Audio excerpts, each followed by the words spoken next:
It is 8 o'clock on the East Coast. It is 5 o'clock on the West Coast. It is the 25th of February in the year of our Lord 2026, season 16, episode 33. 754 times you have been welcome to the Clubhouse Podcast, your one-stop shop for all things sports, entertainment, pop culture, and pro wrestling. Welcome. My name is Rob. I am the executive producer of the Clubhouse Podcast, and apologies for last week. I'm in week 2 of being a little under the weather, but I'm light years ahead of where I was last week at this time, and I need to be. But there's also a specific reason that we're on tonight and tomorrow. Not tomorrow night. We'll talk about that here in a minute. That way for me is my co-host and a man who's about to get his mind blown. He doesn't. Oh, see, you can't set up something like that and expect it to just land, but we'll see. We'll gotta go around the horn first. At the bottom of your screen is the official fact checker of Sooner Gator Productions, and I can't see his shirt. You may know him as Igbunu, but his mama named him Don Ford. I'm gonna call him Don Ford. All right, got a Coke shirt on today. All right, fair enough. The new Coke. This week was the anniversary of the release of New Coke in 1986.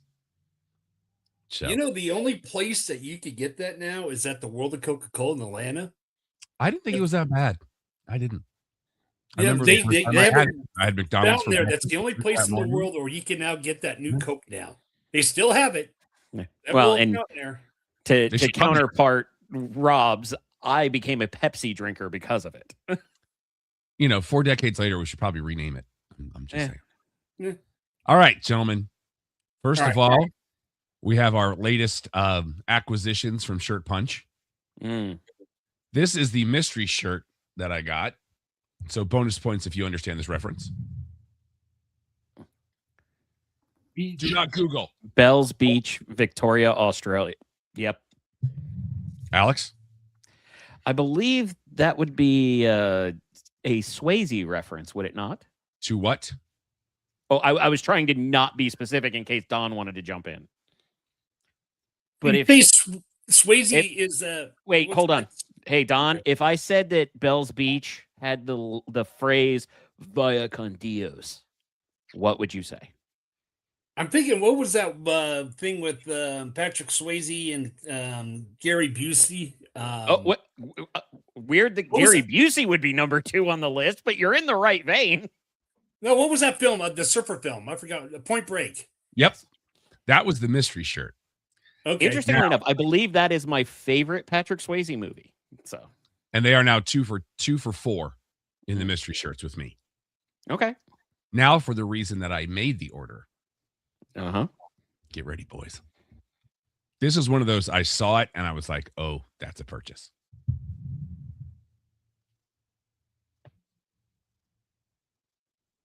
Turtle Mania.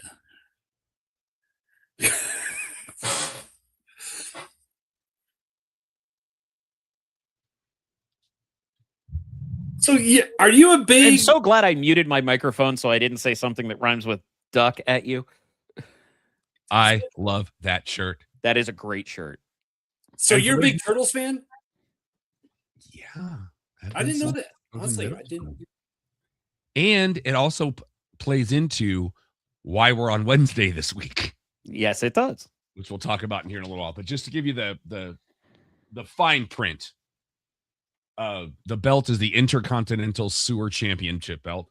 Your main event is the Hamato Brothers versus the Shredder. Signature moves, the Cowabunga SPL Shell Shock, the Pizza Cutter, and the Turtle Power Bomb. Your special guest referee will be Splinter Sensei with their manager, April O'Neil. See, I take issue. Baxter Stockman should have been the referee. April and Shredder April and Splinter in one corner. And then you have Krang and Super Krang in the other corner. There is a chair. Bebop and Rocksteady. There is a chair on there. Oh, no. Now, this is the only piece I have an issue with because there's a quote that says, "Brother, let me tell you something about turtle power," that is credited to Mean Gene. That's my only issue. And then it says, live from Madison Square Garden sewers, Saturday night, the WWF World Wrestling Federation of Turtles pay-per-view event. I will be wearing it this week. Oh, yeah, you will. All right, boys, before we dive in, we missed last week. We have a couple of RIPs to do. One will be the Reverend Jesse Jackson at the age of 84. The reason I wanted to make sure we brought this one up was on the day he passed away, Wilbon told a story about him from PTI. Apparently, when Wilbon was a young man, his father lost his job, and he lived in the south side of Chicago. Mhm. He was a top salesman of the company. Didn't make any sense why he'd been let go. Jesse Jackson came to his home and petitioned with his father to get his job back. So, even before saying that, respect. Yeah. To that man. A guy that knew how to, number one, he knew how to laugh at himself, which was important. The guy hosted Saturday Night Live and did a fantastic job. Ran for president twice. Wonderful orator. Whether you agree with him or disagree with him, legend. Legend. Period. Yeah, it's a classic case of you may not agree with what they have to say, but you will respect. Yep, exactly. Don, anything from you on that? I mean, politically, again, you may not agree, disagree, what have you, but the man has done a lot of good in his life and very well respected. And again, people may not agree, but say somebody who in the political world who says, I did not respect that guy. Yep. Let us dive into the sports section of this. A couple of quick UFL notes as the UFL is getting ready to kick off their season. They have banned the tush push, so you cannot do that. And any field goal over 60 yards is going to be 4 points. I'm on board with this. Oh, I think that there's already some carryover from this, and I may or may not have had a discussion with a certain person in this area, but I will not say the name. But the phrase that started this was the UFL's really good ideas, whether it was from the XFL or the USFL, seem to be finding a very quick transition to the NFL. As we have noted, not. Sorry? They have an agreement, do they not? The NFL and the UFL. They have I believe they have an unspoken agreement rather than an official agreement on that, where they'll test things out and they won't take issue as far as copyrights and things like that. So the NFL won't stomp on them with their billions of dollars. But the gist is we've seen things that work, whether it be the eye in the sky to expedite replays or the kickoff rule. Love it or hate it, it made the game more interesting this year. And they're changing that too. But as the discussion of how long kickers are making solid, consistent kicks from now, it makes perfect sense. And the biggest transfer we've seen on this, with the belief that it will go UFL to NFL within a year or two, is Brandon Aubrey rejecting contracts to become the highest paid kicker of all time. Because the moment there's a 4-point kick, I want you to do a little bit of math for me here. If there's a 4-point field goal and a team is down by a touchdown and an extra point, that just puts them in range for another field goal, does it not? It does indeed. And Brandon Aubrey would be the primary person you'd want kicking from 60 plus. So why wouldn't he try to negotiate in good faith, saying this is coming, I'm going to be more valuable? Well, and what have I said all season? If you're not kicking from 50, why are you in the league at this point? If it's this stage in NFL history. Yeah. I mean, at that point, that's a given. You have to either make 98% inside of 50 or make from 50 with relative ease. And a lot of good kickers are doing both. So good luck. You're talking 50 from where the kick is or where the ball was? A 50-yard field goal, where it counts 60, from where the ball is. Yeah, okay. Back to 60, from where the ball's at. Okay. Yeah. So basically, so if it's a 60-yarder, basically after the 50-yard line. Now, if what happens if they're 43? Because you have to get if they're down by 4 and they add the rule and they get to the 58-yard line? Are they going to say, "Hey, Don, let's put a pin in that"? Hold on, I think Rob was covering. Oh, sorry. Basically, Rob, you have to be at least at the opponent's 43 because you give 10 yards inside the end zone and then 7 yards from the center to the long snapper. Now, I will I'm sorry. I will clarify that Dean Blandino, who announced this for the UFL, has indirectly addressed Don's point, and there have been discussions of whether or not taking multiple penalties to move back will be even eligible, because the other team could just decline. So there would be no yardage, and it would be a delay. But here's what I think is going to be really funny. There's a risk with any play. Can you imagine, say, and I'm going to use somebody who's not in the league anymore, but is local to us, with Luis Perez, who was a very smart quarterback in the XFL and then the UFL, taking that snap, running backwards 10 yards and taking a knee and setting up for a 4-pointer. I think this is going to get real interesting, because I think the issues that people can take of, well, what if they do this, are going to be so narrow that it's either going to be 100% the right call because of the game situation, or it's going to be so ridiculous it's not even going to matter. They can make a rule saying, hey, yeah, we're on the 40, but we want to go for the 4 points, so we will move it back to the 43 automatically. They will not. They've already said that that's not a thing, Don. Oh, really? That's the declined penalty. Yeah. They would have to take the yardage and would have to be accepted. I think this is great from a strategy standpoint. Mm-hmm. I mean, again, if you ain't kicking from 50, you shouldn't be in the league at the way things are going in this day and age. But, it's also the risk you take if you're going to take the loss of yardage that you don't make the field goal. Now, I think Kornheiser had a very interesting point. It's like, if you're going to do it, go next level. If you kick from past 60 and you don't make it, you lose a point. Oh, that's interesting. I like it, because that plays into your strategy too. How solid do you think it's going to be? If you're going to use that, to me, it's the opposite of icing the kicker. I do not like icing the kicker. I've never liked icing the kicker. Even when my team does it, I don't like it. But I understand that it can be strategy. Is that in response to a combine video that came out today? No, not at all. I've always felt this way. Now, I don't like the just outright losing a point, but may I make it a little bit more complex? Sure.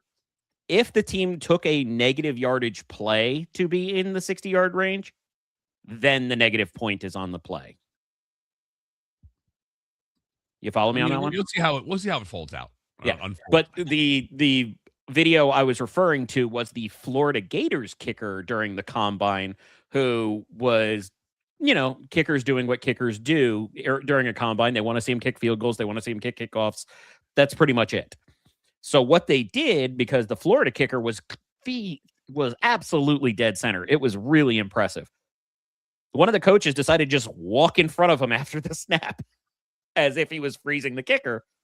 And when he went to run off, they're like, no. You only get to warm up here. It's like it's a frozen kicker. And then he came back, nailed it right down the middle again. Kids got it. So we'll see how that unfolds. Let's get into NBA talk. Interesting headline that came down today, that they are talking about you have to play a minimum, I think they said, of 53 games or 56 games to qualify for MVP. If that was instituted today, Nikola Jokic, going for his 4th in a row, could only miss 1 game the rest of the regular season. I thought SGA won it last year, and he's actually looking like being ineligible this season because of that. Jokic was looking for his 4th, and maybe it wasn't 4 in a row. But they used a specific example today. Yeah, the big ones, and I kind of got this from a certain location in Vegas. We probably know where that is.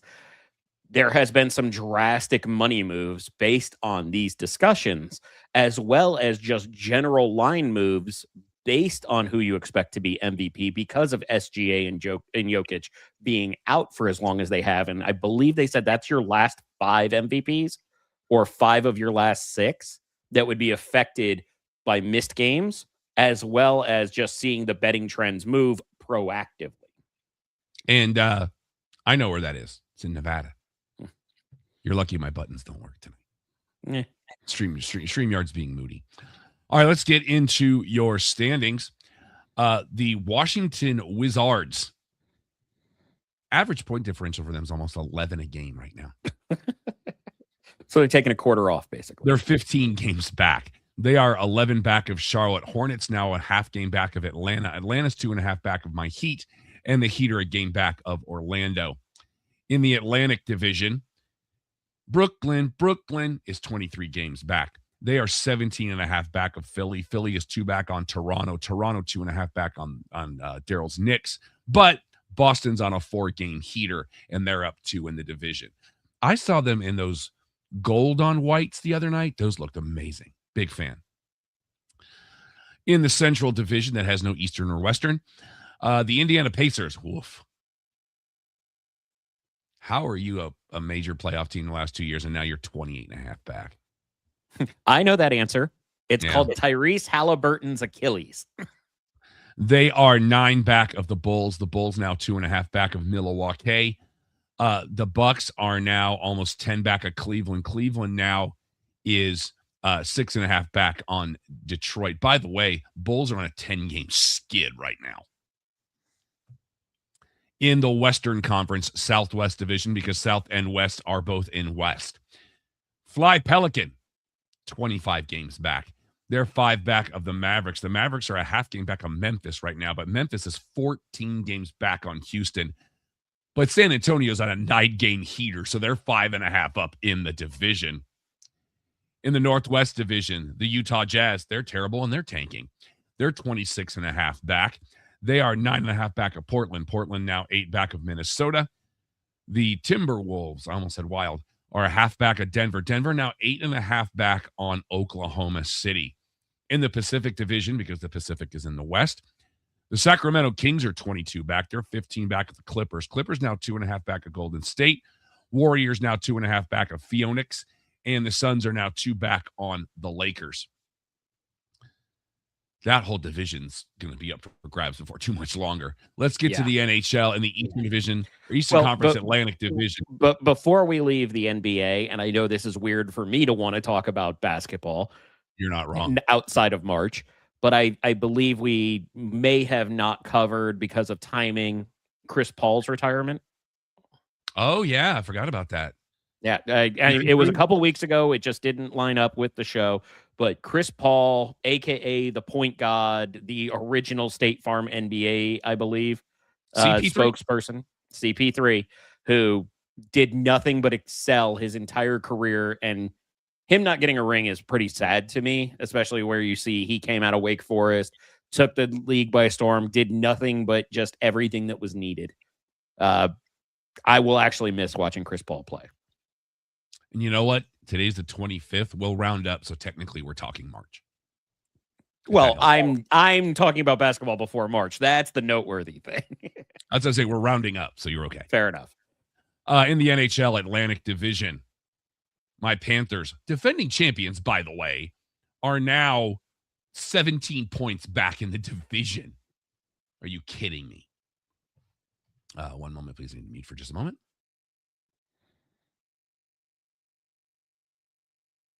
Well, we do have pretty much a status quo for the NHL of late, based on the number of guys that were involved with the Olympics. We do have them returning this week. So we should hit the groove. I want to get to that in a minute, because I've got a question for you boys. Okay. By the way, shout out men's and women's hockey. Let's go. Mm-hmm. Both beating Canada. Florida's 2 back on Toronto. Toronto and Ottawa are tied at 63. They are 6 points back on the Boston Bruins, who are 1 point back on the Sabres. The Sabres are 2 back on Detroit, who are tied for second with Montreal. Didn't come through. We got to get Don fixed up there. Okay. Yeah. And they're both 6 back on my Lightning. By the way, Lightning on a 5-game heater. Where are we going, Don? The Metropolitan Division. You can tell how much my voice is streaking when I got all excited there. Yeah. I'm working on it. I got to talk this weekend. Luckily, I don't have to sing for at least another 3 weeks. There you go. Shout out to Round Pen Cowboy Church. I love my church, and they've been really supportive of me not having been there for 2 weeks, and then I'm going to be out the next 3. So, roundpencc.com. The New York Rangers are in the basement of the Metropolitan Division. They're 8 back on Jersey. Jersey is 3 back on Philly. Philly 4 back on Washington. The Caps are tied with Columbus. They're 4 points back on the Islanders. Islanders 1 back. Don, your Penguins are in second place in the division. Now, granted, You're 8 points back on Carolina, and Columbus is on a 7-game heater. But you're second in division, bro. The playoffs if they keep at that rate, but I won't. Hey, we played 56 games. You're Yeah, I not know. that far off, bro. Yeah, they'll probably make the playoffs. Who am I, Vince Russo? What was that? I don't know, bro. In the Western Conference, Vancouver, they're kind of in the toilet. They're 26 points out of first place. They are 10 back on Calgary. Flames are 6 back on San Jose. I don't have my range back yet.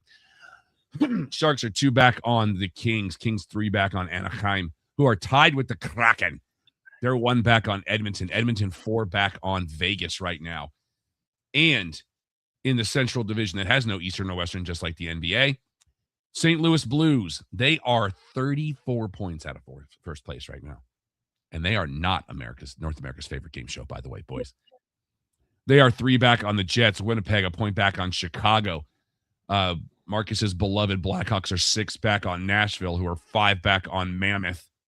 Mammoth 13 back on Dallas. The Stars are a point back on Minnesota, and Minnesota's 5 back on Colorado. Let us play North America's favorite game show before we get to our sports topic of the week.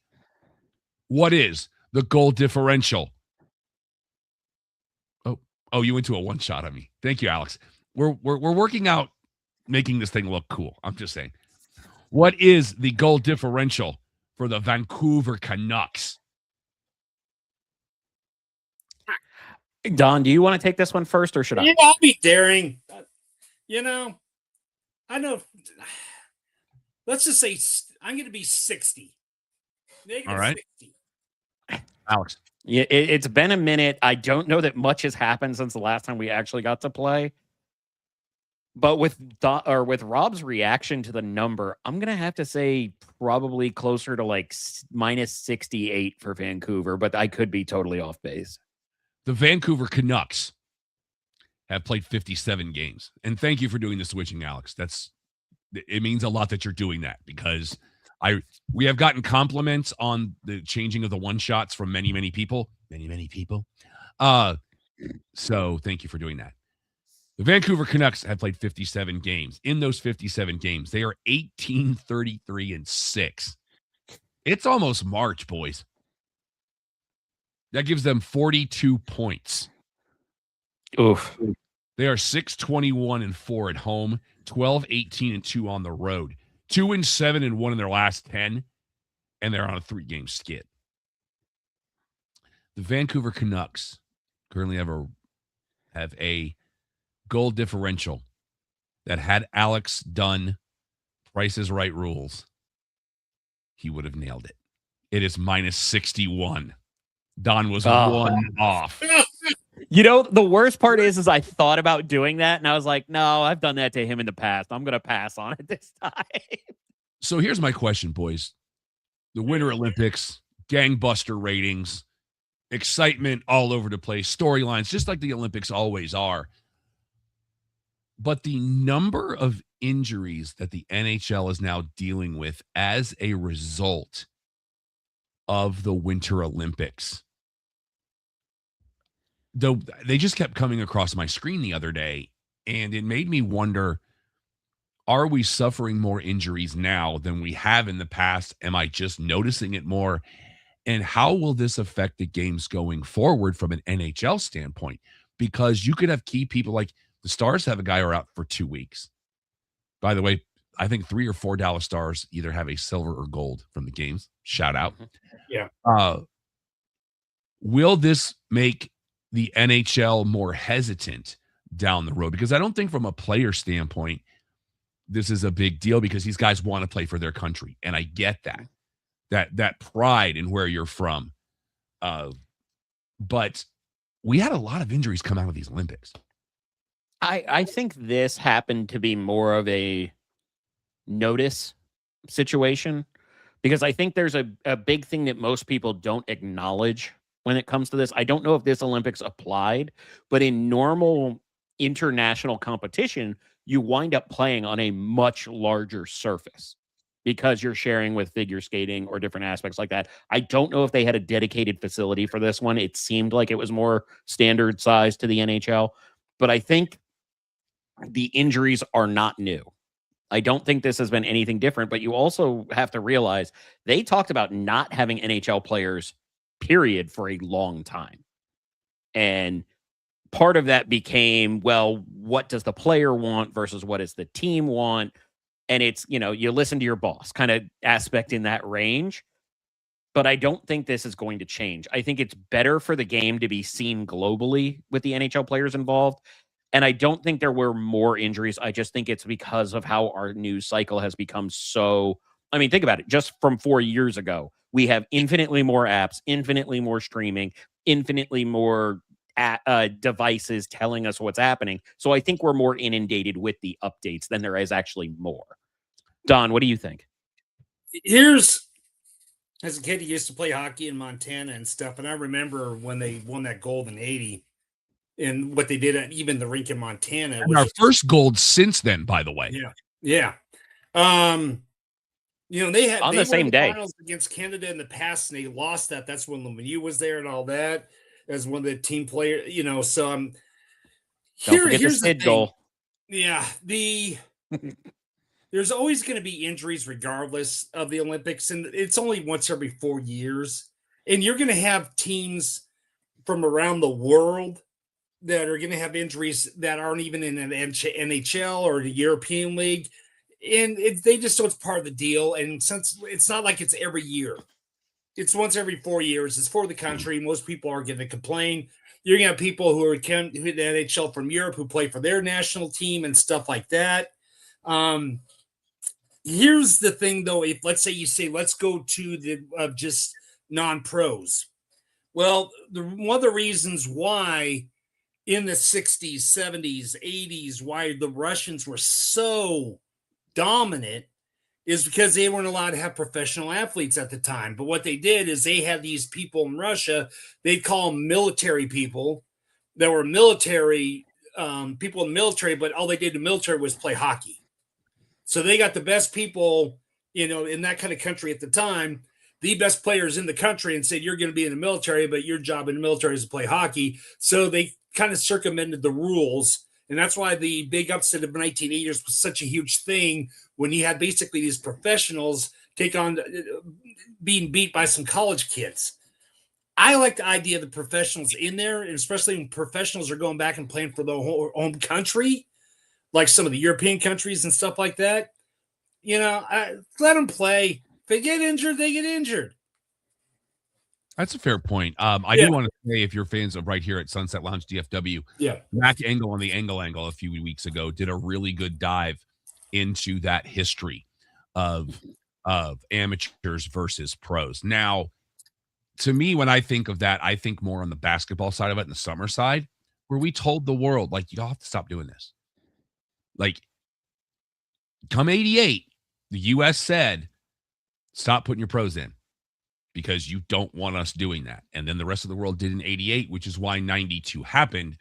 In this house, I actually have a videotape where I recorded the opening game in the 92 Olympics against, I believe it was Croatia, and they beat them by like 60.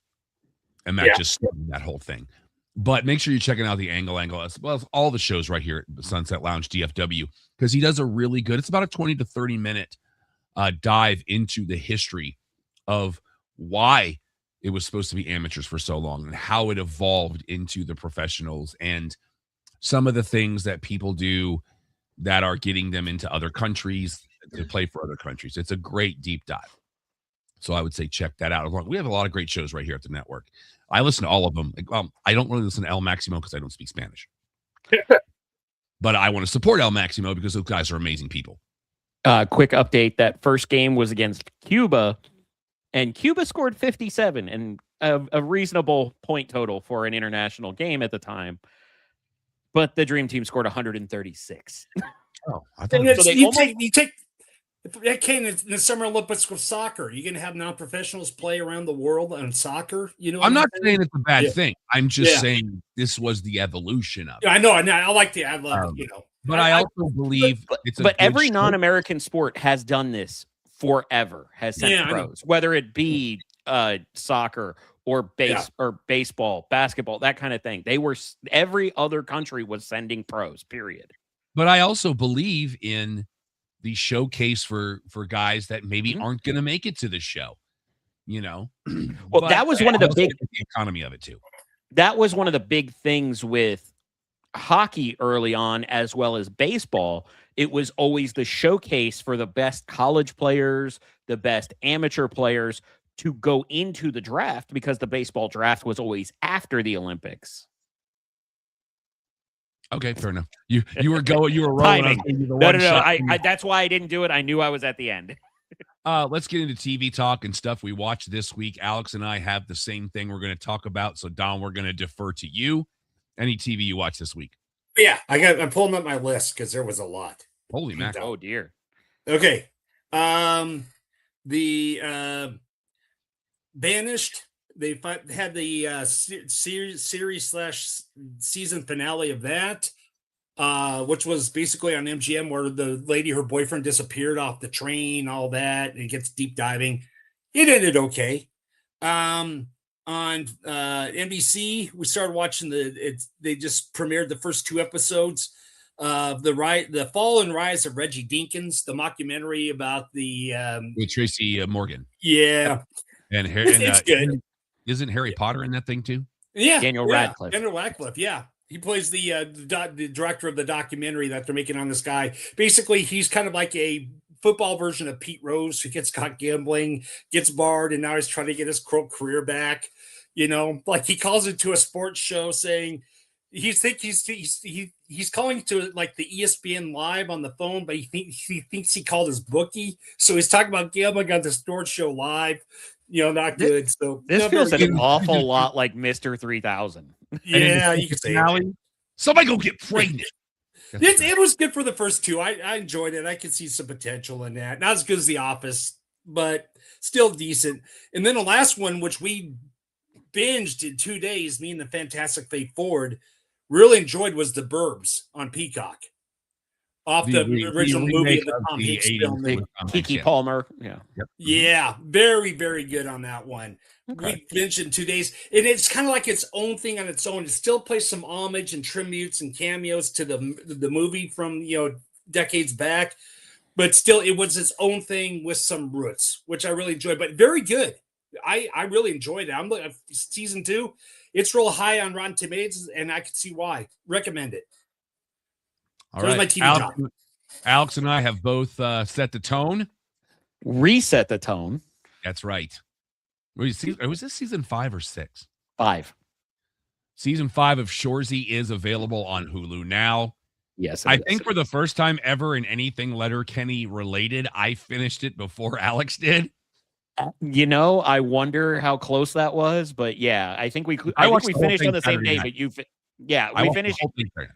we finished on the same day. I just finished late, but it was incredibly well done. We could see a lot of groundwork being laid for future seasons. I'm not going to go into details because that would be spoilerish. I have a theory about where it was going to go. I thought it was cool hearing Rob's theory about where it was going to go, and I feel like this show can do no wrong. It just can't. What's it again? I'm sorry. Shoresy. It's the Shoresy, it's the Letterkenny spinoff. Mm-hmm. And the guy that's one of the guys that's responsible for Letterkenny is currently having quite a bit of success with a little show called Heated Rivalry. That would be Jacob Tierney. Yep. Well, I thought it was really funny because you had Jacob Tierney and Jared Kiso create Letterkenny together. And then after Letterkenny finishes, they go on to both do hockey shows that are very different, but equally beloved. And I thought that was really cool. Multiple laugh out loud moments in this season of Shoresy, especially in episode 2, which is simply called The Great One, and you can find out why on your own. Silvestri, I want to hit him. I want to hit Silvestri so badly. Such a great season. I'm ready for next year for season 7. 6. Is it 6? I don't do math. I loved it. Absolutely loved it. They're all 22-minute episodes. There's only 6. Mm-hmm. So they do the Euro seasons, yeah. But I still think if you're going to watch Shoresy, go back and watch Letterkenny first. Absolutely, because you have to level set who Shoresy was before you can appreciate what they do with the character. What I really, really dug is who Shoresy was but towards the end, you get to see the glimmers of who he still is. Yup. It's to the smack talk, which Hulu has actually isolated that sequence and With posted Liam and Mace, or not Mason, with Liam and Corey. And I watched it like twice because it's not safe for work. Make sure the kids aren't in the room. Oh, it's not safe for anywhere, really. It cracks talk on a whole different level. And it's wonderful. I mean, just to dance close to it, when you land a punchline of anal Fisher Price, that's it. I fell off the couch. Oh my God. I was like, I don't know whoever did that. They're paid for the whole season. They're good. I just want to be a fly on the wall when they write this stuff. And honestly, there's a genuine part of me that wonders how much of it is written and how much of it is the banter just keeps escalating and they never stop filming. All right, boys, let's get into headlines. Apple TV Plus has announced season 2 of Stick.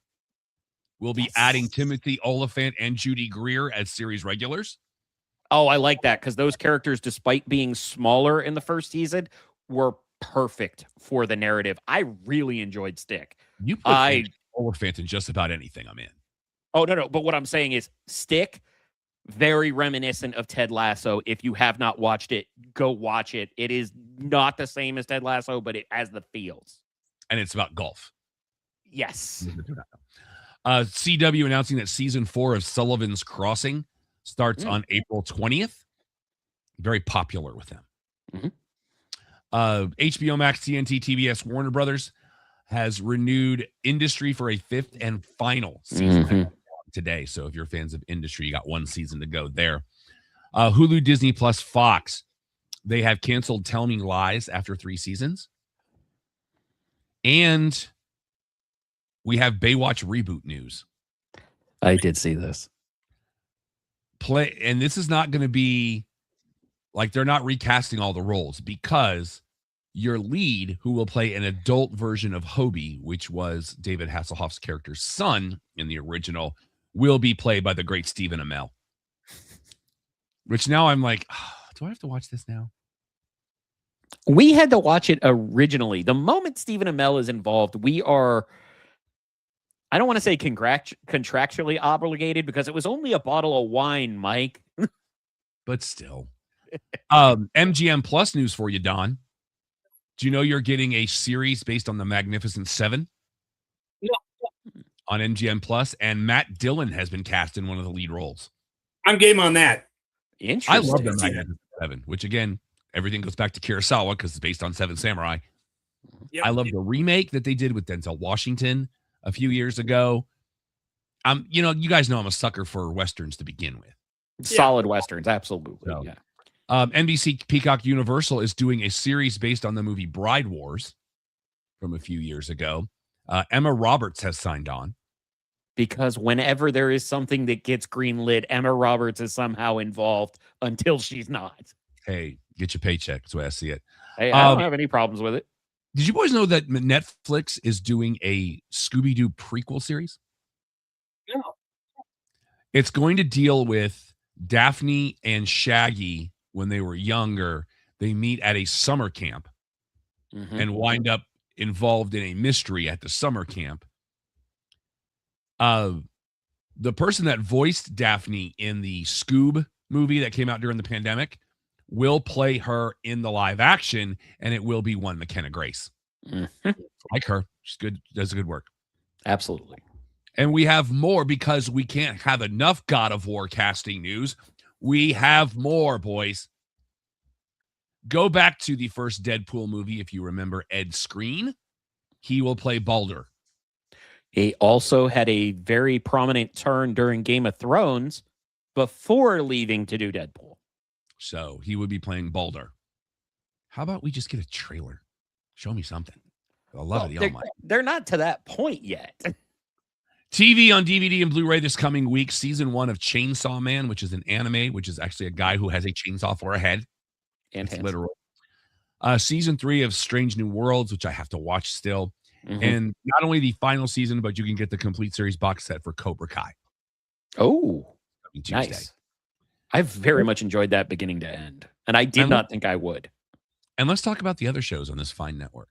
Hello, it's Mike Reiner of Your Dark Companion here. Let me ask you, are you looking for something to fill the long dead air hours of your day?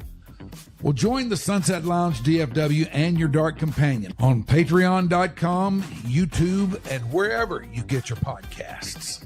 Replace those sad, slow hours with sports, pop culture, music woven into interesting conversations. So step inside the green door, have a seat at the bar, and get in the groove with those shows and so very much more.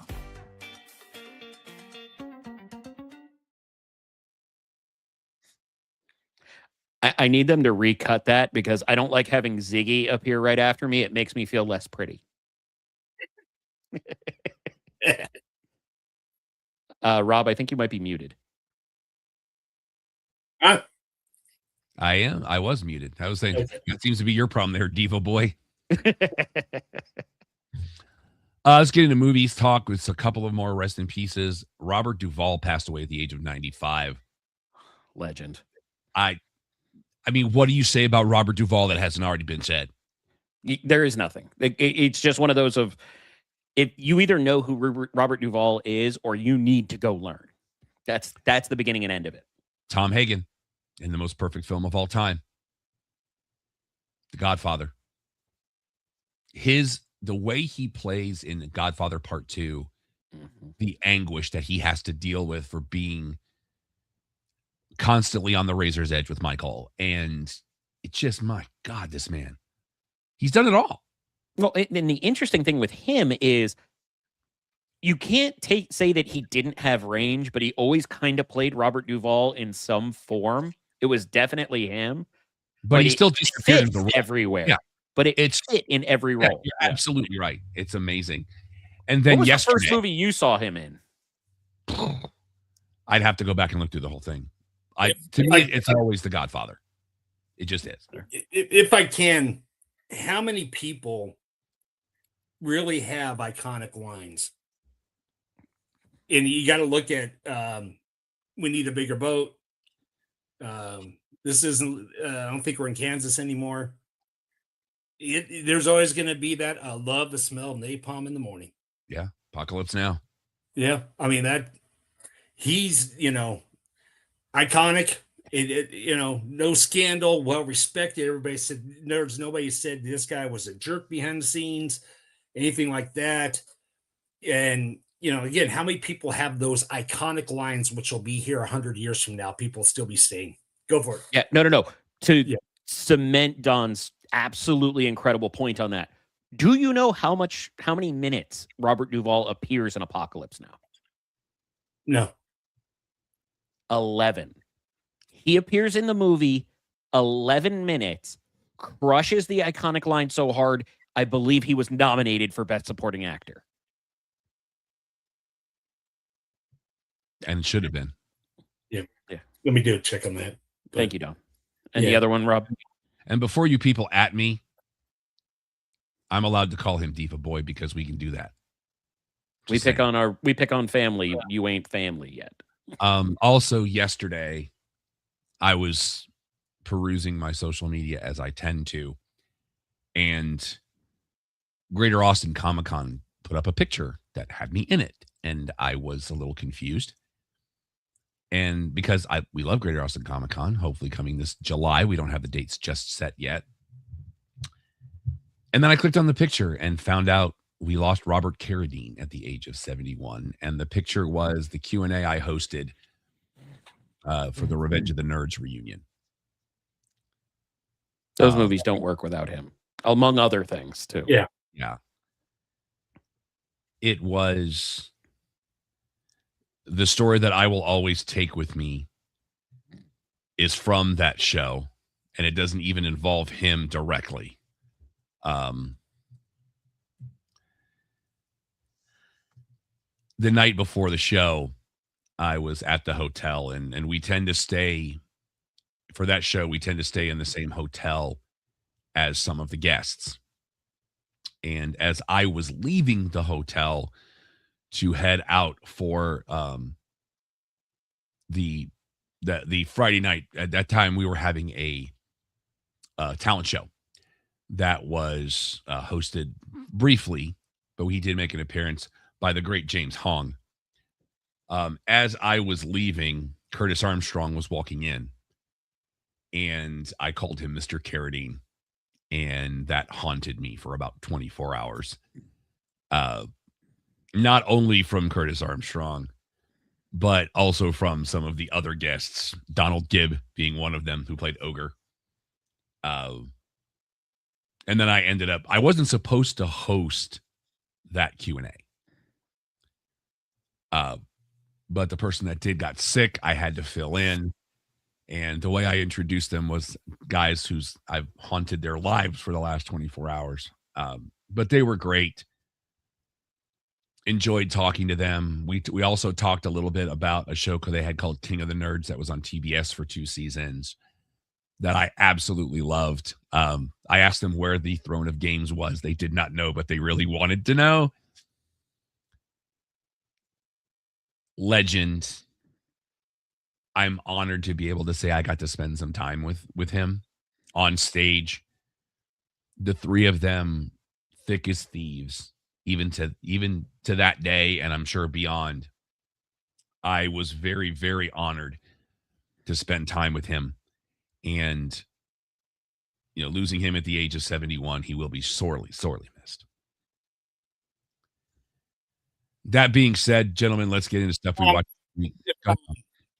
You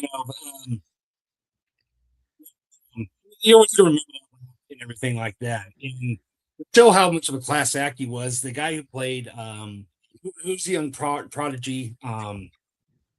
Sorry about that. Are you talking about Wormser in the movie? Yeah, Wormser. He protected that guy during the filming. So he would not, a lot of the adult scenes and stuff, they made sure that he was protected from it. And so when he actually got to see the film for the first time, he goes, "Oh, wow, I didn't know they filmed that scene, the Wormser kid." But that's the way he was, is he wanted to protect this young guy from any kind of thing, just to be like kind of big brother, which is really, really cool. The other thing is that the Alexis thing of Robert Duvall, he was nominated for Apocalypse Now for Best Supporting. And should have been. Yeah. I got another great story I can tell you boys off air. Okay. Q&A that I'm not telling on air. They told it, but they can tell it. I'll tell it off air. Mm-hmm. Stuff we watched this week. We didn't have any screenings this week, but I did watch a movie that came on that released on Prime Video about 2 weeks ago. There's a new one. The Bluff hits today. I'll be watching that. I watched Relationship Goals with Michelle Williams, formerly of was that Michelle Williams? No, formerly of Destiny's Child. Why am I drawing a blank? Are you talking about Kelly Rowland? Kelly Rowland from Destiny's Child and Method Man. Yep. Let me say this about this film. Because when we pitched this film a couple of weeks ago, the IMDb summary was very vague. Still is. It is based on a book. Now, I don't know if the story comes from the book, but the book itself plays a major role in this film. This, on a certain level, is a faith-based film because the author of the book is a pastor in Tulsa, and he and his wife are in the film as part of the story. Pastor Michael Todd and his wife Natalie. I believe Transformation Church is the name of their church in Tulsa.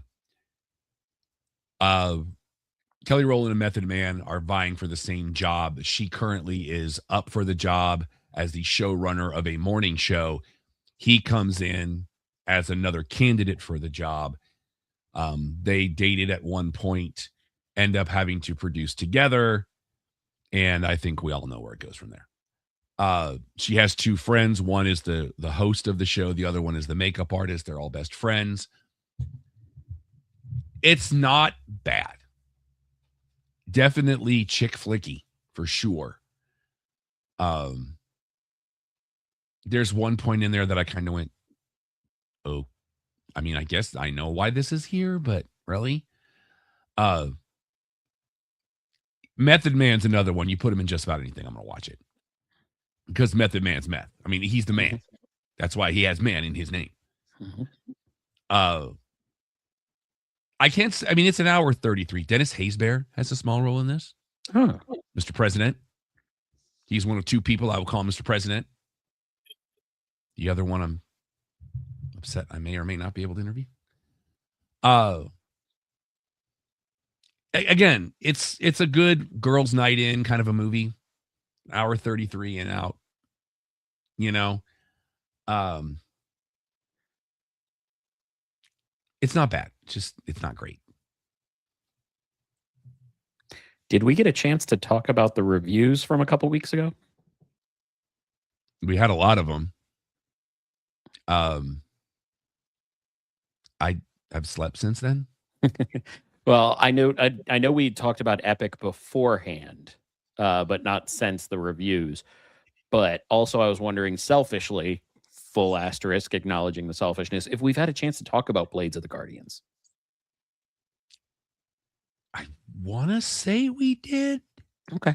But if you want to reiterate, I want to reiterate it again. I want to stress, go see this. Well, I'm going to put you on a one shot so I can That's sip on absolutely fair. Go for it. But I even if I've talked about this before, I can't get past how much I enjoyed Blades of the Guardians, and it is so incredibly grand. It is a martial arts spectacle. It is getting a run in theaters currently, so if you do have the opportunity to see this in a large format, it is really impressive how this movie does everything from phenomenal acting to ridiculously funny to intense action. It 100%. If you like anything martial arts based and you don't go see this in a theater, I will be disappointed in you. Speaking of martial arts, I have not yet, as we get into trailer talk, apparently there's a new Mortal Kombat 2 trailer out. I have not watched it yet. So I'm ready for May. It's going to be awesome. I think the new trailer might hit you a certain way, Rob. I'm just going to give you a heads up there. I ran out of time today before I could watch it. So I'll tell you off air if you want to know. No, I want to see it. I have every intention of watching it. Don, anything from you? One we just watched the other night was on HBO or HBO Max. It's going to be streaming on the network. Dead of Winter with Emma Thompson. Kind of in the woods in the winter of Minnesota. See something she shouldn't have. Kind of that right survival kind of thing. Wasn't bad. The second one was Good Fortune, the Keanu Reeves where he plays the. Oh, what did you think of that? I like the premise and everything. There's some good points into it. I loved how some people the attitudes you could see. And it had that good backstory, the good solid core plot of everything. It had its good moments. I liked it. It's not gonna make my top 10, but it's a good flick. Well, it's not gonna be top 10 because it's last year. Yeah, okay, but even if it was this year, well, I saw it this year, but even if it was released, saw it. The last one. Well, there's a couple of people who reviewed it. If you wanted to compare notes. Lastly, Rob, this one was for you. Spinal Tap 2. Loved it. Loved it. Not as good as original. Not as good as the first, but it was very good. Yeah, there's a lot of points, and all I can say is cameos. Don't say much because Alex still hasn't watched the first one. He has to come over here so we can watch the first one. Yeah, but it's on the list with heat.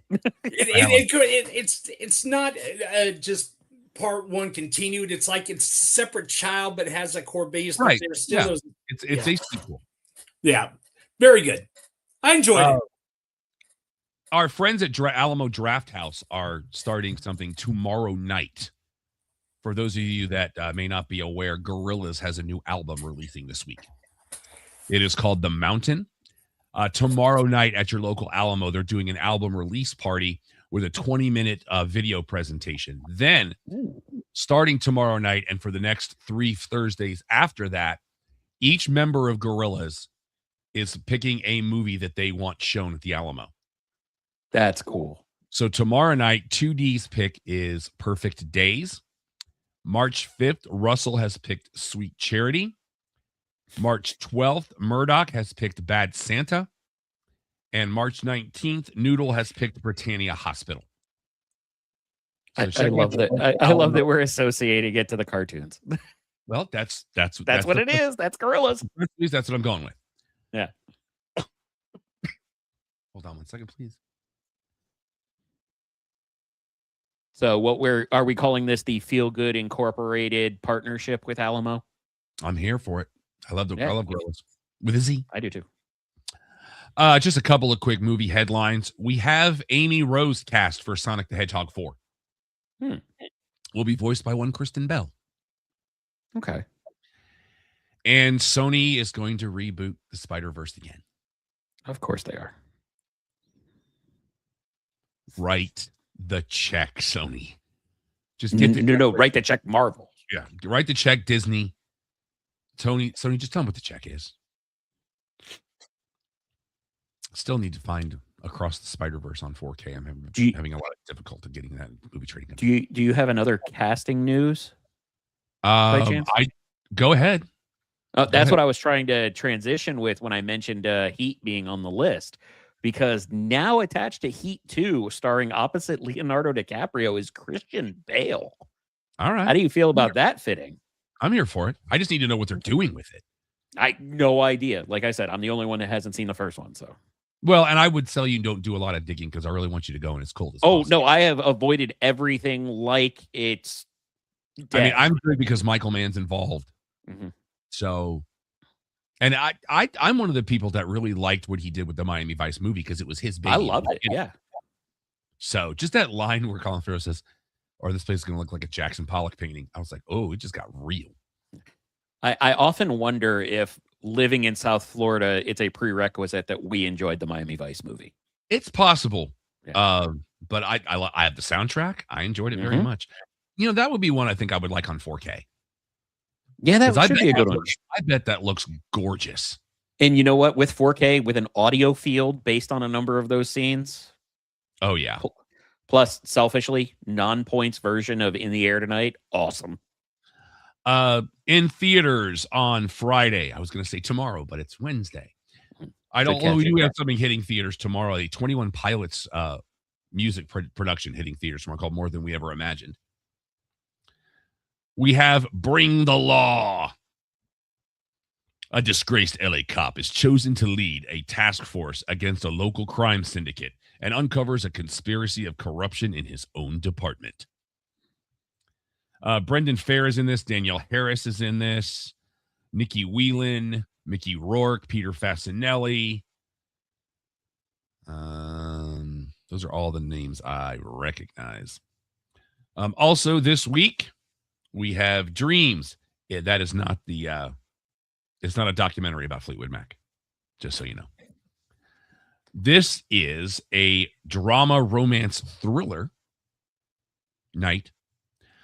A powerful American socialite and undocumented Mexican ballet dancer begin a dangerous affair. This is Jessica Chastain. I've seen the trailer for this. Looks very intense. Rupert Friend is in this. Isaac Hernandez. If there's anybody else I recognize, not off the bat. This thing's had trailers for a while, so it's finally hitting theaters this week. Epic has its wide release, as you can tell. Alex and I did review that at our website. I don't have the button to make the noise. Also this week, a movie called Pillion, Pillion. I will advise you, if you have any kind of things that offend you, this movie is not for you. You can do your own research. Scream 7 hitting theaters this weekend. Popcorn buckets are out there, kids. So go see that. Disney Plus has In the Blink of an Eye. This is a multi-storied, intertwining kind of a film. And Prime Video, we talked about The Bluff earlier. I'm going to try to watch that this week. And a documentary about Paul McCartney called Man on the Run will hit on Friday. So I'll be watching that as well. Movies on DVD and Blu-ray this week. Ella McKay, which was out in December.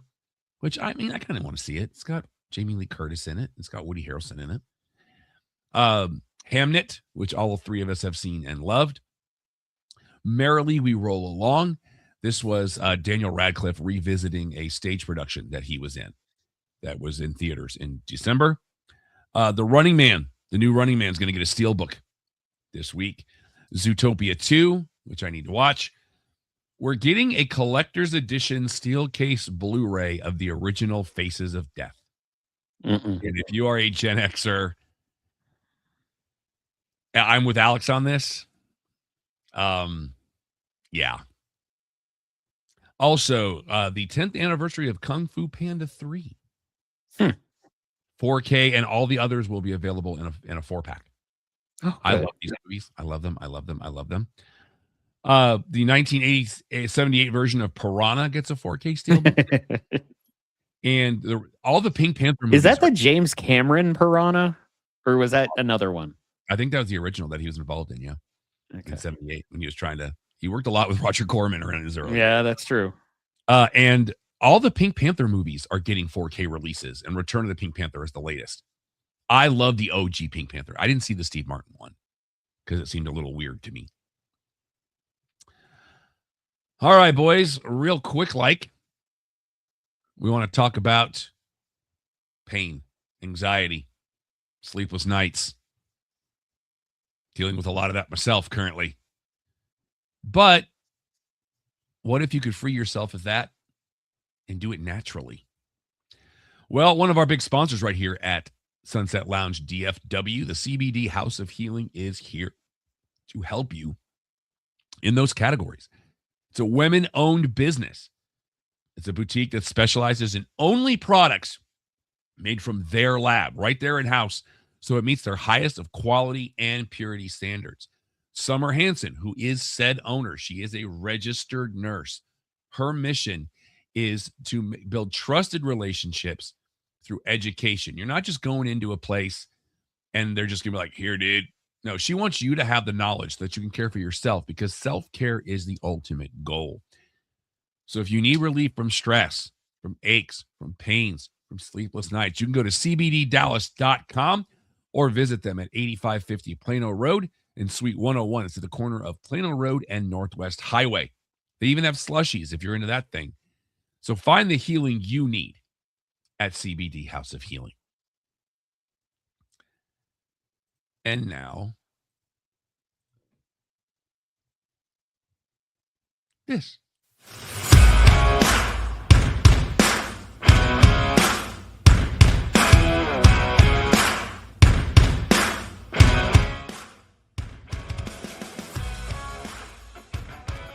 The Cheap Popcast is your one-stop shop for all things in the world of professional wrestling.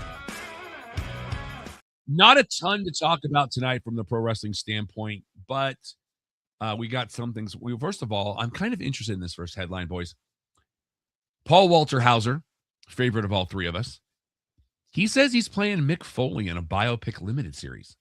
He said he is attached, but nobody quite knows what it is at this time, so they don't know if Mick is an auxiliary character or the primary character.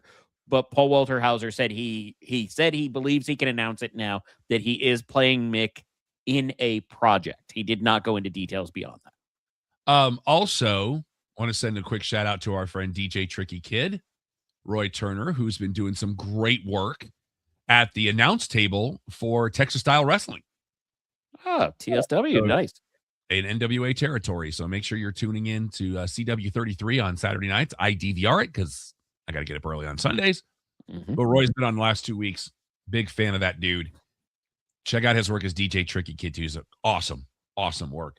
Speaking of the NWA, the Crockett Cup will be in Forney at the OC. Yep, the OC Theater. Great venue, even if it is smaller. Not the best date to pick, but, nope. You know, what are you going to do? Some TNA headlines. First of all, shout out Mike Santana. He's celebrating 3 years sober. So shout out to Mike Santana. You have a tangential one to that as well. Go ahead. With Michael P.S. Hayes. Go ahead. Who is now at, I believe, 17 or 18 months. Let's go, P.S. Is it Battle Royal or is it Battle Royale? I never know. Well, to me, it's think a battle Battle royal Royale. to me it's battle royal if it's wrestling. It's battle royale if it's film. Well, it is the Royal Rumble. Yeah. So technically. But Jody Threat won one. She's got a future title shot. Mhm. Also, you have a new Intercontinental Champion in Trey Miguel. You have international. Oh, is that not what I said? No, you said intercontinental. Oh, okay. Yeah, and I like that he changed it to a green belt. I like the green better. Well, it suits him. And Ariana Grace is your new Knockouts champion. Because, yeah. We saw that coming about 3 months ago. Yeah. And Kaz has re-signed a multi-year deal. As he should. Even if he's not performing, that man is TNA at this point. Between him and EY, one of them must stay with the company forever, even if it's only behind the scenes. It's like having a number, at least one junior and one 3-named person in NASCAR at all times. Yep. And somebody with 2 first names. There's always 2 first names. Sarah Rowe has officially retired. Officially retired. She has been quasi-retired and raising a very lovely family. Most recently known as Valhalla with War Machine. I cannot call them War Machine. They're War Machine. Just call them War Machine. I hated the Valhalla name. It's Sarah Logan. I mean, our next. Even if you want to call her Sarah Rowe, do that. Our next 2 question mark overseas please have been announced. May 31st, we will have Clash in Italy. Mm-hmm. In Turin at the Inalpi Arena, and allegedly that will kick off the European tour, which will also include Night of Champions in June in Saudi. Also rumored. Okay. So, shout out to the McAfee. He is going to be in a multi-episode arc for season 4 of Tulsa King. Somehow I'm now less interested in a show I enjoyed.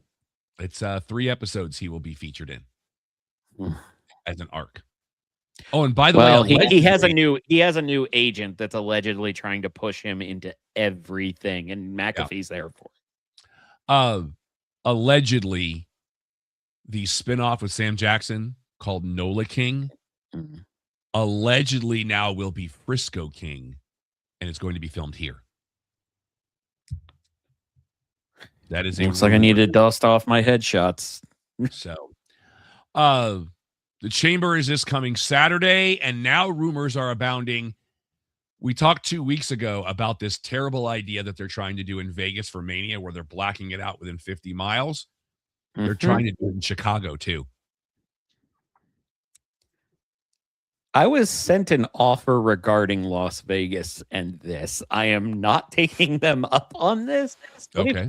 To book at certain hotels that are advertising Mania events. Should that happen, a number of them are offering free rooms if they end up not being able to show.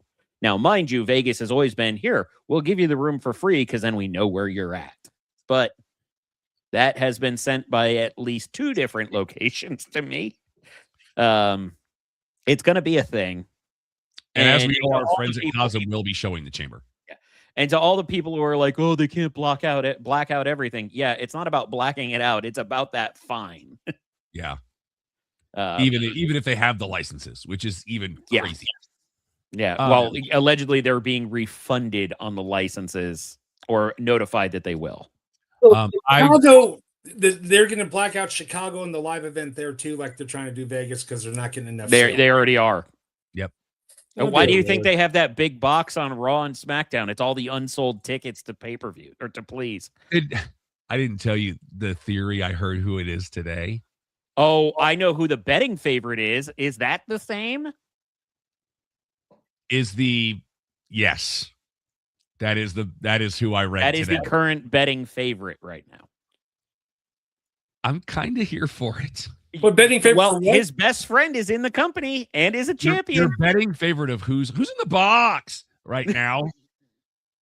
The delivery is going to be very nice and very evil, and we'll leave it at that. That is the rumor. No. I love him. I'm here for it. I love him, but I like how Don's anger has created an echo.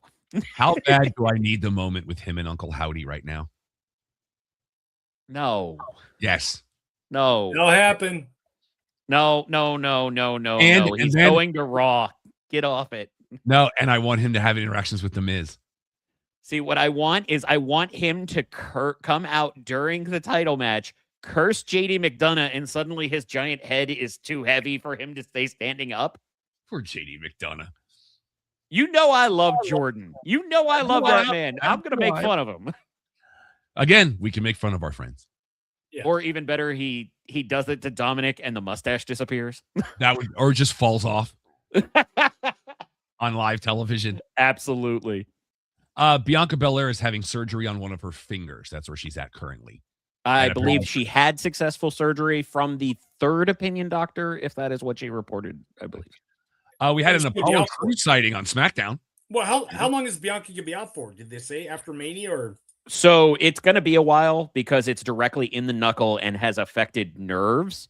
Oh, really? So that was allegedly there was some disagreements from multiple doctors about them not being able to find what she was describing. This most recent doctor was able to locate it, I believe, on a CT scan for what the bothering part was, which led to the surgery. Depending on how she heals, it could be, up to 3 to 5 months. It could be in 6 weeks. We don't know at this point. It's going to be all up to the healing. Did you boys notice something about the mat on SmackDown Friday night? Well, I it's noticed Tommy multiple thing about things. Who your main sponsor on the mat was? Was it? I saw Saudi, but I don't remember who else it was. Was it not Riyadh season? What was it? Mad Dog 2020, baby. Oh, Wow, flashback and a half. I saw that and I was like, A, that is still a thing. And Oh. B, they had center mat on SmackDown money. And it was bigger than life. That logo was not getting blocked by anything. Can we pause for a second, though? That wasn't center mat money. That was sci-fi center mat money. I'm going to be watching Friday night to see if it's still there. Yeah, 'Cause we're back in the I'll be USA. curious to see myself. I doubt it. And you don't hear me say this a lot. The match that got Kiana James into the chamber, that finish, well done. Absolutely. For those of you that did not see it, Charlotte puts the figure 8 on Julia. Kiana goes underneath Charlotte once Charlotte arches her back and gets the roll up. Gorgeous finish. Gorgeous finish. Raw, as we saw on Monday night, Xavier Woods is out with a shoulder injury that is legit. So we don't know when he'll be coming back. And Alex, after I talked to you yesterday, I did get one commercial skip of all Raw. Oh, And okay. it was right before the CM Punk promo. But I had to watch commercials with everything else. Come on, Netflix, let's get it together. And we couldn't get little Yachty a more recent t-shirt. Clarifying, it was Naya, not Julia. Oh, is it In, not? yeah. Okay. We couldn't get little Yachty a more recent t-shirt than one that has WWF on it. They wear their own stuff. It's their I'm call. saying. It's probably him picking up where Travis Scott left off, and they're trying to figure out between him and Offset who they're going to sell stuff through. I liked the whole AJ thing. Loved it. Yeah. Loved everything about it. And then they announced he is going into the Hall of Fame this year. He the first one this year? No, now? Stephanie. Steph, I forgot. Yeah, Steph. I'm sorry. Yeah, we actually had a talk about that the other day, you Don. one I'd be curious to have. Sorry, Rob, what were you saying? I'm putting you on the one shot. Go. We had an interesting talk the other day about why, because usually by this point we have, I don't know, 6 to 8 names for the Hall of Fame going in. I am currently under the idea that they may be limiting the number to go in to try and give them more time rather than saying, oh, yeah, this person's going in too. Oh, yeah, this person's going in too. And then quick video that we have always hated because it meant a legend wasn't getting their due. But in that same scope, is it possible that they're just withholding names because they're trying to see which way the wind blows to try and make tickets sell? Don, what do you think? It could be that, because usually even before the Rumble, they have our 2, 3, or 4 announced already. What do you think it is, though? Why do you think that we don't have that? Probably because, again, the ticket sales could be bad or whatever. I don't know. And here's the thing. I always say this.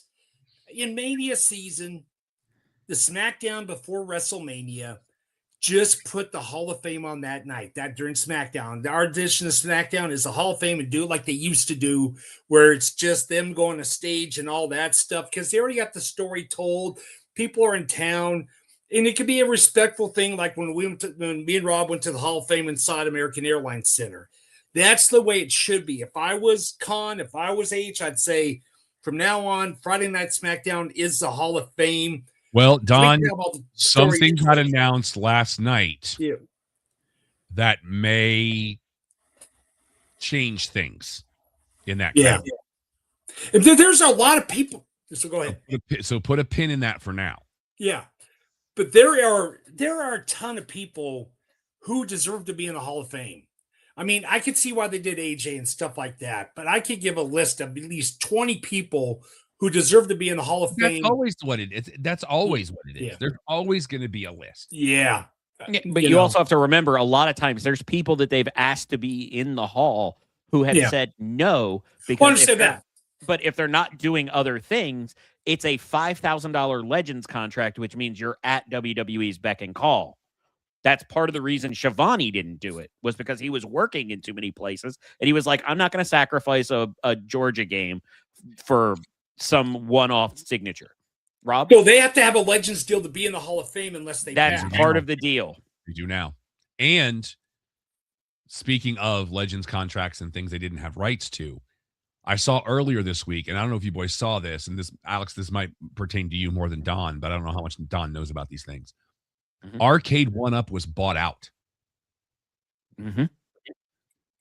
This new company, I can't remember their name off the top of my head. They have done an XL of WrestleFest. No LOD, no Sergeant Slaughter, because they don't have the rights anymore.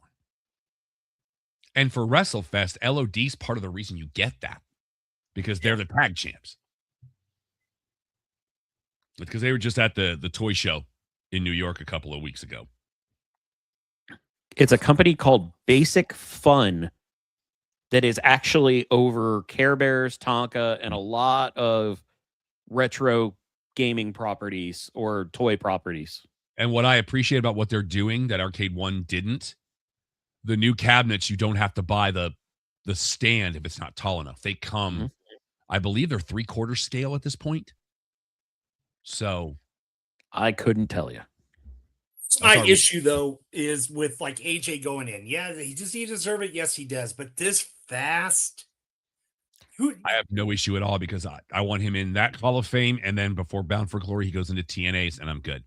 I want him in New Japan's as well. I mean, 100%. Remember, I'm the guy who has said for years, if AJ Styles could cut a remotely MJF level or Ric Flair level or Dusty Rhodes level promo, he'd be the greatest of all time, and it wouldn't even be a question. And I mean that sincerely. Yeah. But my thing is just immediately he's in. I think that, there should be some time period. That's just me. It's kind of like in football, they have to be out. The 5-year rule. Yeah. That's just you got the Good Brothers. I got to see Bobby Roode on my screen again. Abyss. Okay, cool. I'm more used to seeing him without the mask now. You mean you're more used to seeing Joe? Oh, by the way, one other thing I did on TV, I watched the season of Unreal, the new one of the WWE. The second one with R-Truth and his story was cool. I will say that was worth watching. that was probably the best of the 6 or whatever. But it's basically behind the scenes. Here's what we're going to do. This is why we're doing it. Yeah. The storylines more than anything. It's not the personal lives of the people too much. That's an interesting transition, because Abyss / Joseph Park is the reason I won't watch Unreal. Really? Oh, did you not hear about this? No. So during the first season, a match that he produced went wrong. Like, it did not go well. Yeah. And he got eviscerated to the point of thinking he was about to be fired. By Pritchard, right? And I believe it was Pritchard. But a number of other producers came up and were like, it's cool. You do a great job. There's a reason you're here. And basically coaching up this man that is a legend. Let's be honest. He is a TNA legend. Allegedly, part of the playing up of Pritchard's attitude was for Unreal. And I don't like the idea of playing with somebody's emotions on whether or not they're going to have an income just because you're doing a TV show. If it's part of the story and everybody's involved, fine. That's wrestling. Yeah. But when you're going to be you don't have the board, I'm not going to say it. But when you're going to be that way for the sake of entertainment, but not have them involved, eat a big bag of Richards, Bruce Pritchard. He was in it this season, not a lot, but still, Park was in. Put in a decent light, and there was that Becky match at WrestleMania with all the flops, the hardcore, and it kind of went behind the scenes and how he really kind of handled the thing after the backlash, So it wasn't too bad on this one. You could say like the first season on Abyss. So.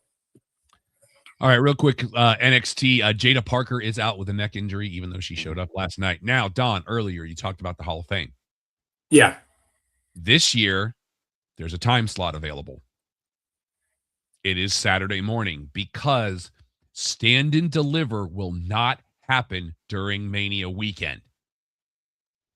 It's going to happen April 4th in St. Louis, which is where SmackDown will be the night before. They announced this last night after NXT. So you could still do Saturday afternoon, but as Alex and I can personally attest to, doing anything on Saturday morning is a bad idea, because we missed the main event of Stand and Deliver because we had to get to the stadium for night 1 of Mania. Yeah. Technically, we didn't miss it. We just had to watch it on our phones on the train. We missed being in the arena, which really, given how early we got to the stadium, maybe not the best itinerary, because how long did we stand outside waiting to get into the stadium? Well, you also have to remember they were talking about everything being in Dallas, but Mania was in Arlington, and nobody understands how far that is unless you live here. Yeah. I have an idea, and I think NXT would be the perfect place to try this idea. We had a 4-way tag team match on NXT. With all of these cool little graphics that they like to put on our screens all the time, what would stop us from putting something on the screen to tell us who the legal man is at all times? Especially in something like a 4-way tag where it's just mayhem. I can totally counterpoint this. That is such a narrow scope, and they're not going to want to do it because there's going to be some form of twin magic, because that always comes back. There's going to be the who's the legal man. And right, you could do that, but fun for the heels, if nothing else. Oh, no. And I get that, but here's where your problem comes in. You have now introduced the idea of having to do a review of matches after something has happened. And yes, I remember the dusty finish, but I still hate that. I'm just saying. You have new tag champs in the Vanity Project, question mark? Mm-hmm. We're pushing these kids to the moon. Oh, yeah. Don't be surprised when that Evolve title changes into something relatively soon, too. I want to go back for a minute because I got my head edged this morning because I got shows coming up. I saw a commercial for Car Shield. It was on the NHL Network. Have you seen this latest one? I think I have. Where it's the two guys in the locker room, in the hockey locker room. Run it. Flair comes in, says they're not playing with passion. He wants to get in the game. And he starts telling him to make him mad. And he becomes the Flair Wolf. I can't. I have not seen this. I can't. He becomes the Flair Wolf. I mean, let's be honest. At this point, it's Flair doing just about anything feels cringe. Yes, he's the greatest of all time, but let it go, bro. I know how many alimonies you probably have to pay, but God, find another outlet. I can't say I didn't giggle a little bit. And I did kind of wonder how did it take us this long to come up with Flair Wolf? I mean, it's been there for 40 years. But yeah. Isn't that what Lethal called him at one point when he was stuck in his macho cycle? I don't remember. I want to say that was used before. You had 3 new champs out of the 4 belts on the line last night, by the way. New speed champ in Elio LaFleur. And new North American champ in Miles Bourne. And my question is... That's the one I'm disappointed in. Here's my question. Go look at Miles Bourne's new logo. Why does that look like MLW to me? I need to look at this. It looks just like the MLW logo without the graffiti W. While Alex is doing that, let's get into AEW talk because we're running short on time. Grand Slam Australia happened. Oh my God, it is. Yeah. It absolutely is. That's confusingly similar cease and desist territory. That's what I'm saying. Yeah. The inspiration showed up at House Rules. And there's been a lot of talk online about a lack of merch during Grand Slam Australia. I think that might have had something to do with shipping. Yeah, probably. Revolution will be going head-to-head with the Academy Awards. That's an interesting one. And Don, get ready. Yeah. All in London, set for August 30th at Wembley. It is August 30th now. Okay. They officially said it. You were the first person I thought of. So, Collision, during March Madness, Collision is going to be split in 2 again over Saturday and Sunday. Dig it. Slam Dunk Saturday, Slam Dunk Sunday again. Much like this show will be next week. We'll talk about it in a minute. Yep. I also, and I've said this before, I'm going to say it again. I do not dig titles from other promotions being defended. I appreciate that Claudio Castagnoli defended the CMLL title. I appreciate it. I respect it. But I don't like it. Defend on your show. Have you seen the bit with Yota Tsuji in New Japan? I have not. So he is currently holding 2 different titles. But your world title, which he's bringing back V4 of the IWGP, so thank God, will only be defended at New Japan. And only defended in Japan. Any title defense that is outside of Japan goes to the other belt. I'm here for that. I kind of dig it, even though it is a New Japan belt, but it's the, oh my God, why am I drawing a blank on what they call it now? Used to be the Intercontinental. Now they have a dumb name for it. Anyways, but it's their secondary title. He's holding both, but anything that's defended outside of Japan is that title instead. Are we using the Texas Death Match too much? Yes. Because we're doing it again? Yes. Well, there was actually, remember, there's a segment tonight that apparently the Texas Death isn't necessarily locked in, but there's a stipulation decided, and I know it's already happened by coin flip, but I do not know what the result was, if it's still Texas Death or something else. I'll be watching that later tonight, maybe tomorrow morning. Swerve snapped. Yep. So we got that going for us. Interesting news for you, Alex, one of your favorites. And I don't say this facetiously. Okay. March 27th, we're doing another Global Wars. Oh, I know exactly what you're talking about because it's already been sent to me 12 times. Ring of Honor and Maple Leaf Wrestling. Mauro Ranallo back at the table. Yup. I don't know who's going to air that, though. Is Ring of Honor going to show that as Honor Club? Or is that? I think it'll be on Honor Club. Okay. And they are doing a taping next week at the WJCT Studios in Jacksonville, which if that goes well, may be a permanent home for Ring of Honor, and they will not tape on Wednesdays. Interesting. So maybe we'll go back to, and maybe this is what I've been talking about this entire time. Let Ring of Honor be its own thing. Air it on Saturday nights. I'm okay with that. Move Collision somewhere else, or just do away with Collision. Do a 6:05. Let's do it. I want to make a silly request. Delete into Collision. Do that at 6:05 Eastern. I want to do a silly request.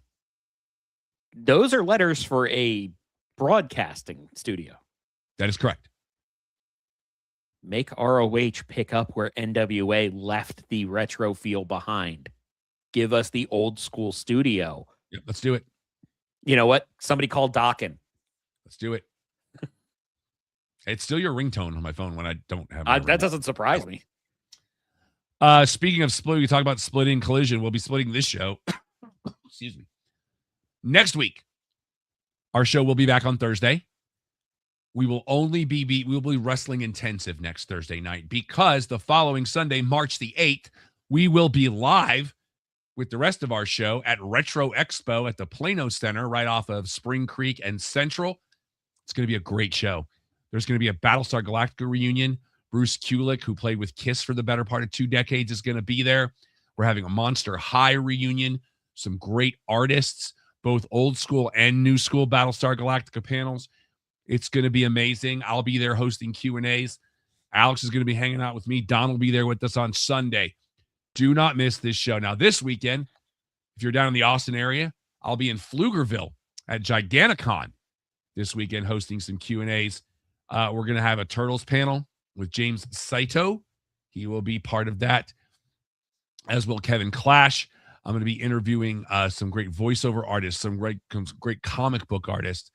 There's going to be some cosplay stuff. It's going to be fantastic. Giganticon is back. It is in Pflugerville this Saturday and Sunday. Next weekend, Saturday and Sunday, Retro Expo in Plano. Weekend after that, on the 14th and 15th, will be Hill Country Comic-Con. It's just, like I said, I'm trying to get my voice back, so I'm ready to go. Big things happening. Come join us. Make sure you follow us on all your social medias. It's right there. There's a QR code you can click on. You can follow me on all your social medias if you like. Everything is Yes That Rob Irvin. That is spelled ERVIN. Also, be a member of our Patreon. Thanks to our Patreons. We got a little off track because I got sick, but I've got some cool stuff coming up that I haven't even told the boys about yet that I'm thinking about doing. Alex, go. I'm Vexploit on all social media. If you'd like to help out the show, please go to ProWrestlingTees.com and search for the Cheap Popcast. Oh, right. We don't have the .com. Anyways, we got a lot of different shirt options, a lot of different color options within those designs. If you're an artist and have tweaks or even designs you want to submit, you'll get 100% of the proceeds of any shirt sold, and you can send that to Alex at theclubhousepodcast.com.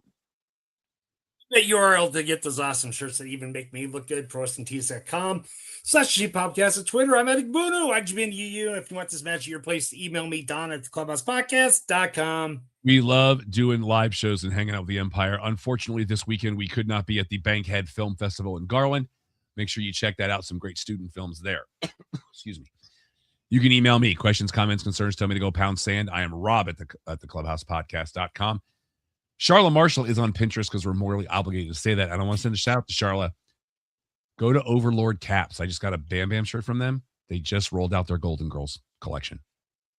Our normal show every Thursday night is normally at 8 Eastern, 5 Pacific, your one-stop shop for all things sports, entertainment, pop culture, and pro wrestling. So until next week, for Alex, for Don, for the Empire, I'm Rob. Clubhouse is closed. Brittany Palmer, I need stuff to talk about. Help me out.